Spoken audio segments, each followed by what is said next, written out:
Hello, folks. Welcome to the K&B Music Den. I'm Brad. And I'm still Keith. Today, we are going to go to war, the two of us. Mm-hmm. As you can see, Stones, Beatles.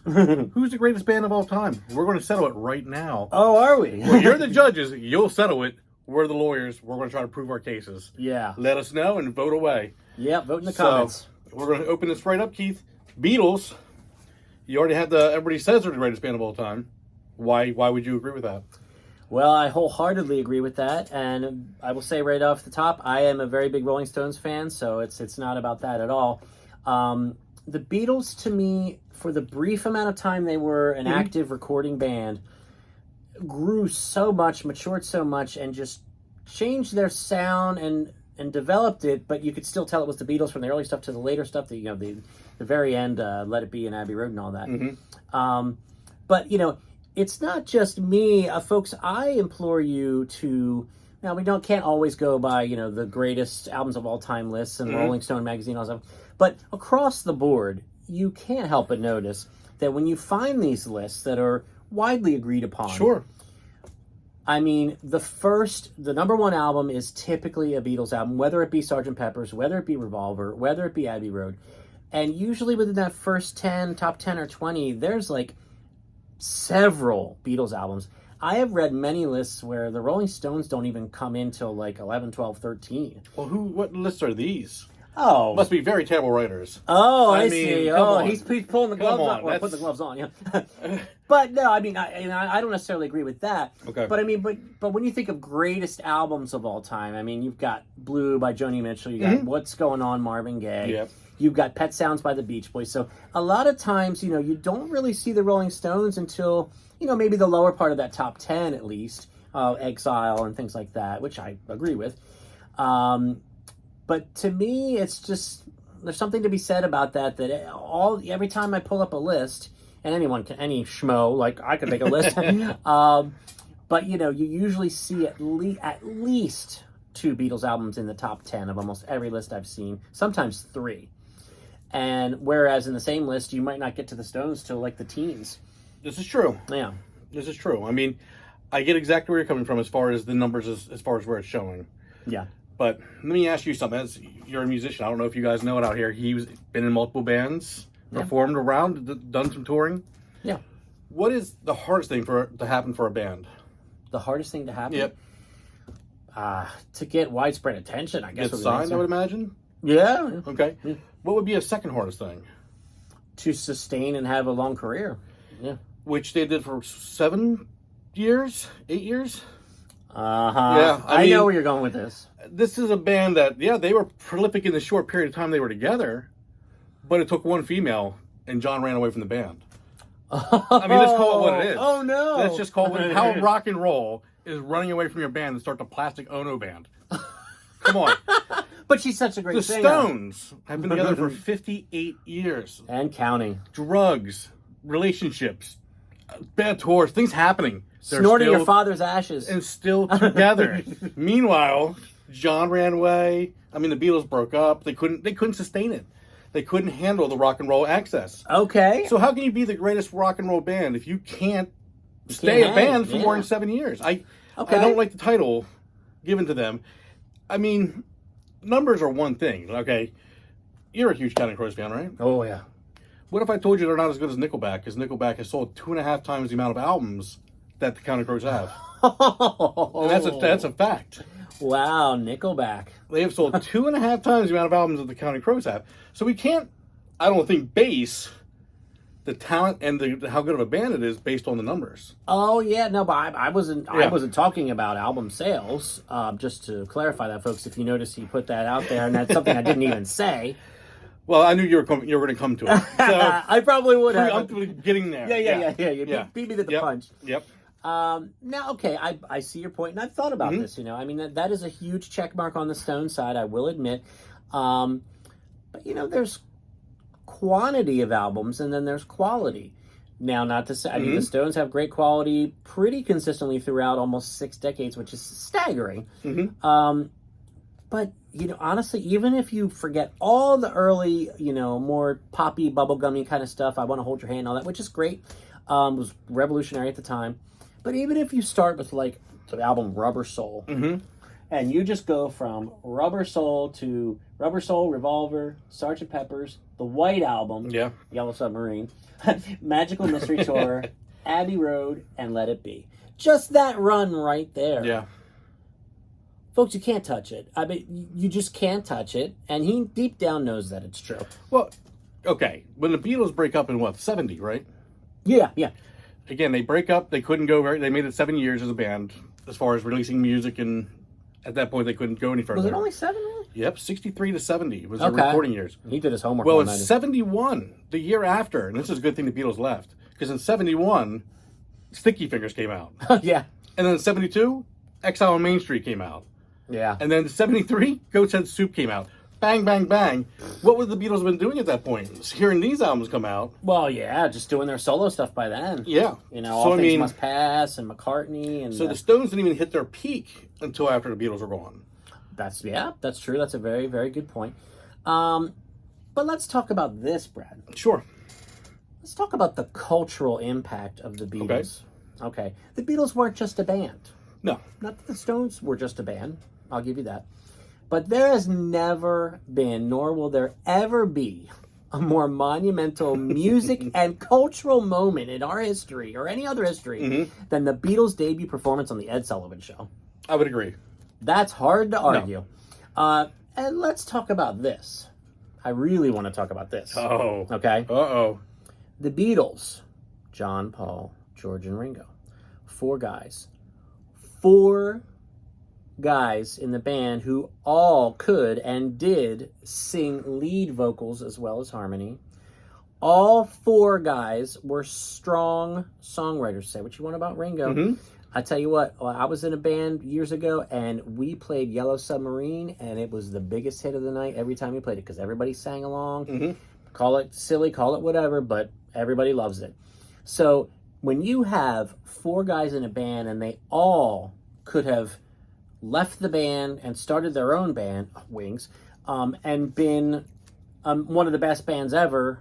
If all 4 of them made their own band, they would have been the 4 best bands out at that time, let's say, in the early 70s. That's pretty impressive.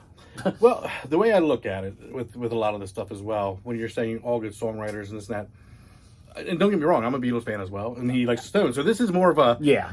We're just trying to put this one against 2. Yeah. But for me, I don't know that any musician on the Beatles can hold a stone to either Keith, Mick, or Brian. I think all 3 of them are better guitarists than anything the Beatles ever had in their lineup.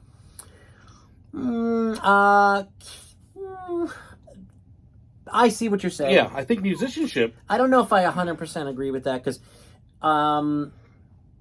if you don't just look at the guitar and you look at musician and musicianship, Paul McCartney, my God. I mean, bass, guitar, piano. That's true. He played drums on the White Album, That's folks. true, too. Not all of it, but I mean... yeah, I'll give you that. I mean, that to me, that's, Paul smokes everyone in both bands, in my opinion. If you want to talk about true musicianship, just my opinion. Just my opinion. I got to plead my case here. Yeah. I got the shirt on. But, and another thing I want to say about the Beatles, I mean, the progression of their music and studio innovations, now a lot of that was producer George Martin, but in the brief time they were a band, is unparalleled. It's unparalleled. I mean, and how many bands have cited the Beatles not only as an influence, but how many just elite, iconic rock stars of our era growing up, the recent era, any era, have you see them in interviews, and they almost all to a man say, or a woman say, what made you? What was your first experience with music? What made you want to be in a band? What made you want to be a musician? When I saw the Beatles on Ed Sullivan, it's almost every single person. I mean, it's powerful stuff, folks. As far as cultural relevance goes, you'd have to put the check mark in the Beatles box. I agree with you. You would, yeah. They definitely made a bigger splash when it, coming to America and all that. I mean, you can't argue that. Stones made a big splash too. My thing with the Stones, though, is when I say greatest rock and roll band, this is a band that's done it and is still doing it. In the 70s, they had a top 10 tour. '80s, they had 2 top 10 tours. '90s, a top 10 tour. Oh, yeah. 2000s, a top 10 tour. And then as of 2021, the No Filter Tour is the #1 tour of the 2020s. Oh, yeah. I mean, so for 5 decades, they've had a top 10 tour. Now, the Beatles pulled away from live performance almost out of necessity towards the end of their career. But you are right. I mean, talk about a check mark in the live performance and touring box. Whew, Stones all day long over anyone ever. I mean, I give you that, not begrudgingly at all. Yeah. Now, there's one other thing. Well, there's more of it. I'm sure this could go on for a while, folks. Get your popcorn. Something else I thought about with this, though. There's my big hands again. If you take your 5 favorite Beatles albums and then your 5 favorite Stones albums and stack them up against each other. Yeah. Now, for you, this probably would be a check mark in the Stones category. It would. But for me, I mean, here they are. I've got my box set. You can't see the titles here, but you know them. You all know them. I would have to say my top 5 Beatles albums are Rubber Soul, Revolver, the White Album, Abbey Road, and actually Let It Be. I'm not as huge on Sgt. Pepper's as a lot of people I'm are. not either. Which I don't know why. I mean, come on. It's groundbreaking. Even just the cover is groundbreaking. And it's almost like I like some of the non-hit songs better than the big hits. Like Fixing a Hole is a fantastic song. Lovely Rita is a great song. Oh, well, see, that's the thing. This ends with A Day in the Life, one of the best songs ever written, period. Yeah. So but those are my 5. Now, what are I'll put you on the spot. What are your top 5 Rolling Stones albums? Top 5, Sir I'd be Brad. going, Sir Brad. I'd have to be going with Exile Main Street. Sure. I'd be going with Sticky Fingers. I like Goat's Head Soup a lot. Yeah, me too. That album to me is fantastic. Beggar's Banquet and Let It Bleed. Yeah. I mean, and to me, that's a really hard 5 to top. I mean... Well, I mean, the Goat Head Soup is going to push some people. They're not there. Yeah. But for me, I really enjoyed that sound they had coming out. Some girls too. My God, I should have. Oh yeah. Yeah. Some girls would make my top 5. Yeah, I was gonna say that really it's right there. I mean, it might be my number 5, but it was almost like a rebirth for them, really. Gosh. Yeah. Like, I mean, that's 79, was it? That was 78, 79. Yeah, it was right towards the 80s. Yeah. And Tattoo You came out right in the 80s. Oh yeah. I mean, that's the thing with the Stones, and why I think to me they're the greatest rock and roll band of all time is they just keep going. And they keep putting out great music in decades. I mean, they didn't just do one decade of great music. We're now, 5-6 decades into their existence, and they keep putting out great music. That's a very good point, but think about this. The Beatles were a recording band with all the material that we have from them for less than a full decade. Yeah. And the Stones are almost to 6 full decades of albums, great albums. Yeah. And this is a discussion. Yeah. Like, this is a close race for, 8 years, basically, of recording, and almost 60. Yeah. To me, that edges in the Beatles' favor. I'm sorry, but, I mean, if you look at what's in this box set, and we're not even talking about past masters with all the singles, like Rain and Paperback Writer and all this stuff that wasn't even on proper albums. Is a whole nother album or two of, drop-dead classics, folks. There was. I mean, the Beatles, like I said, there's no way to say the Beatles weren't a great band. They were an absolute amazing band. And their cultural relevance does go further than what the Stones went. No doubt about it. Yeah. But sometimes cultural relevance overshines things a little bit. Like, for another example, when I was looking at things where numbers just didn't make sense, J.K. Rowling, who wrote Harry Potter, is going to sell triple or quadruple the amount of things that Ernest Hemingway put out. Yeah. And of course, because it's a Flash, and people loved it, and it was huge. So I just wonder, I mean, when you go into a juke joint, you're going to hear a Stone song pop on usually, not a Beatles song. Yeah. I just have a hard time saying the Beatles are the greatest rock and roll band. I don't know. Well, I mean, is that really what, I mean, I was going into this, which band is the greatest band? I didn't necessarily know it was supposed to be truly rock and roll. Well, okay, I see what you're saying. I mean, to me, it's just the greatest band. Okay, but I just wanted to clarify from my own. No, you're right. I should specify, but still, when I just look at them all, like if you're in bands, if you can get signed, go 60 years, put out as many albums, it's amazing, and as many singles, sell as many tickets as they have, and you're still going. I mean, poor Charlie Watt just passed away. Yeah. But they're going to keep rolling. I mean, they're getting ready to put out some music and keep rolling. I see what you did. Yeah, I mean, they're. Well, and I'm glad you brought up the juke joint Mm-hmm. because I would, in turn, as a counterpoint, like to bring this up. Okay. Have you ever been to a wedding where you didn't hear at least one Beatles song? Sure. Yeah. Have you ever been to a big, Mm-hmm. block street party or whatever without hearing at least one Beatles song? So to me, now, and think about this is even more important than what I just said. When things happen in this world, in our country, the United States of America, or even just in the world globally, when something happens that really impacts us, that's really tragic or really celebratory or somewhere in the middle, almost always when they put those news montage videos together, it's Imagine, which was John Lennon solo, obviously, or it's Let It Be, or it's, All You Need Is Love. It's the Beatles wrote so much, and Paul McCartney has been quoted as saying this. I don't have the exact quote, but, we wrote a lot of our songs are written about love. Mm-hmm. And love is all you need, as they said. And, you can sit there at the beginning of that song in particular and say, well, this is a little campy. But by the end, you're singing along and you're realizing that it's true.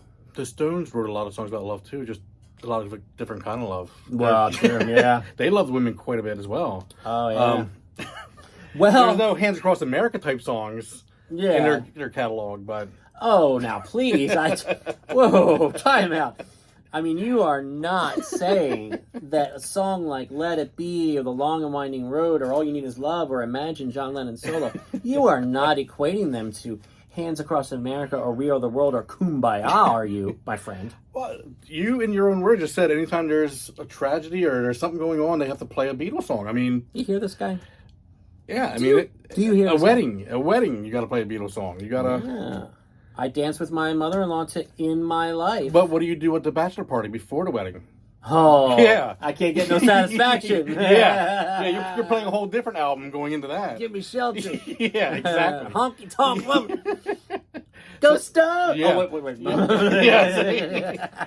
So these bands, as much as they're like 1 and 2, and it's good in debate, and it is a great debate. Yeah, they're pretty different bands when you really break it down and look at them. They are. Just the trajectory. I would have loved to see what would have happened with the Beatles had they stayed together. Man, would they have continued to put out monumental music, or would they have seen a decline? I don't think those four gentlemen working together when they're on the same page, and they weren't even fully on the same page for Let It Be, and to me, it's still a great album. But yeah, I don't think those four guys in a studio would be capable of coming up with crap. I really don't. I don't think they'd be. Don't. I don't think they'd be capable of coming up with bad music. Yeah. But like you said, the music they have is considered just revolutionary. Could they have continued to match the hype that was... I strongly believe that they could have and would have. But that's another thing about the Beatles, too, that might be in their favor. They were... kind of like Neil Young says, it's better to burn out than to fade away. Which is true. I mean, now... Not saying it's true, but yeah. It's a saying that absolutely goes to... Yeah. Now, counterpoint for in your favor, I mean, gosh, look at all the great Stones albums that we've got. I mean, even the most recent one, A Bigger Bang. Oh, it's really good. Well, then they did a Blue and Lonesome. Oh, Blue and Lonesome, yeah. Was that covers? I forget exactly the whole extent, but yeah, it might have been some original, but yeah, it's a blues, the blues tribute album, so to speak. But A Bigger Bang, which was all originals before that, wasn't put out all that long ago, and it's really good. Yeah, that's what I'm saying. It's...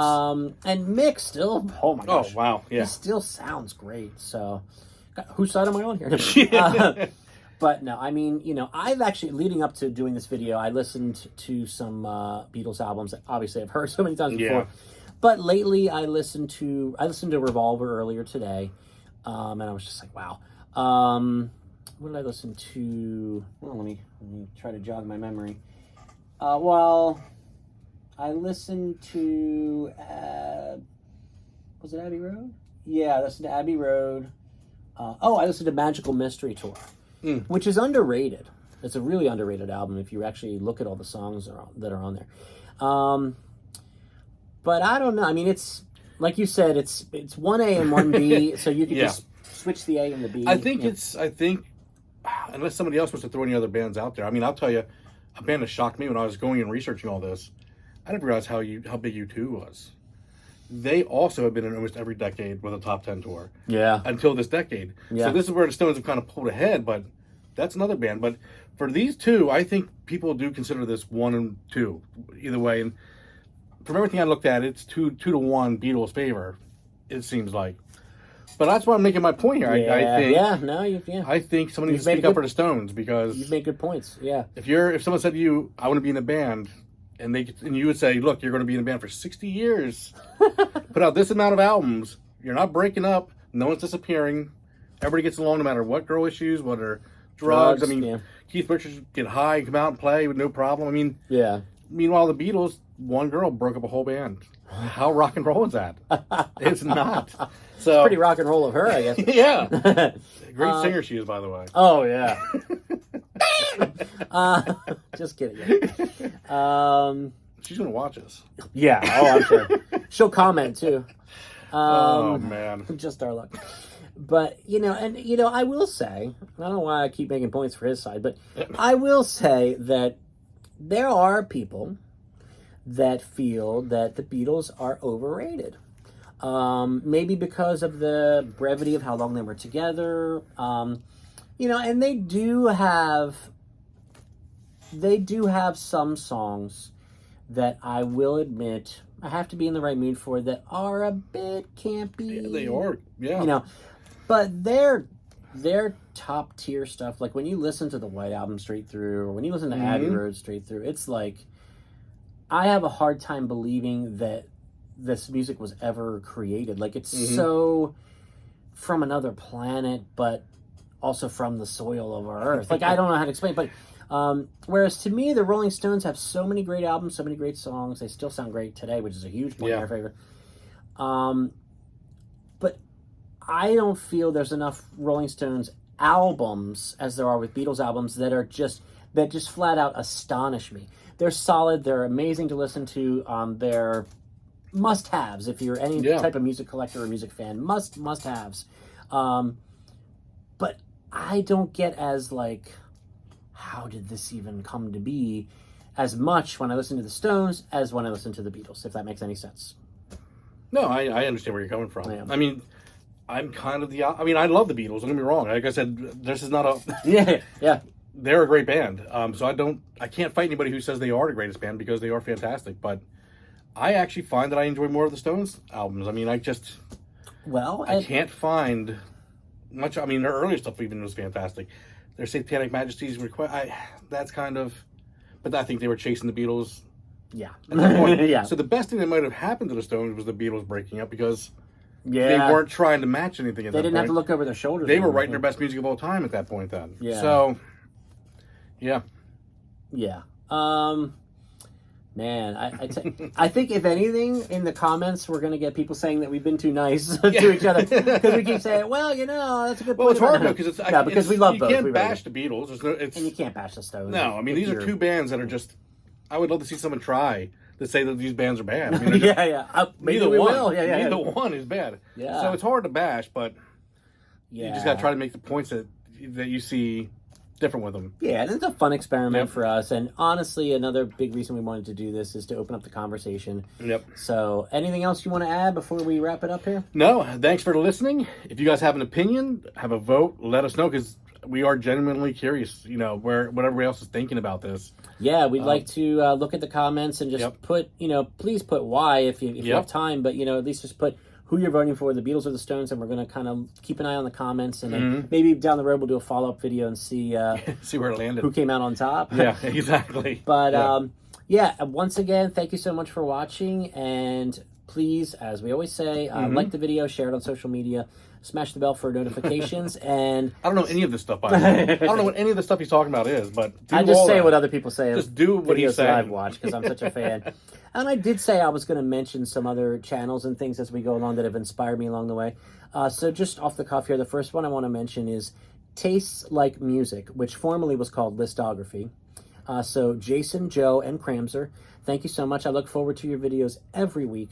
You do a fantastic job. I think they're well over 10,000 subscribers now. Okay. Well deserved. Tastes Like Music. Check them out. You probably already subscribed to them if you're subscribed to us. But they do a fantastic job, and really appreciate all the time they put into their videos. They feature a different band or artist every week, and go over their discography, Perfect. rank the albums, top 10 songs, and then other videos. They do reviews and stuff too. They're fantastic. So check them out, and check us out. And please weigh in, let us know. Yeah. And for Brad, I'm Keith. This is the K&B Music Den. We're having such a blast doing this, folks. The response has been overwhelming. Fresh out of the gate, we're really happy with the views. And again, it's not all about that, but just more people watching is more people continuing the music conversation. We really appreciate it more than you know. We look forward to doing this every week because we know people are watching. That's a huge, huge thing for us. And our gratitude is hard to put in words. So Absolutely. So thank you so much. And anything else to add, Brad? Vote Stones. Don't turn that off before I say vote Beatles.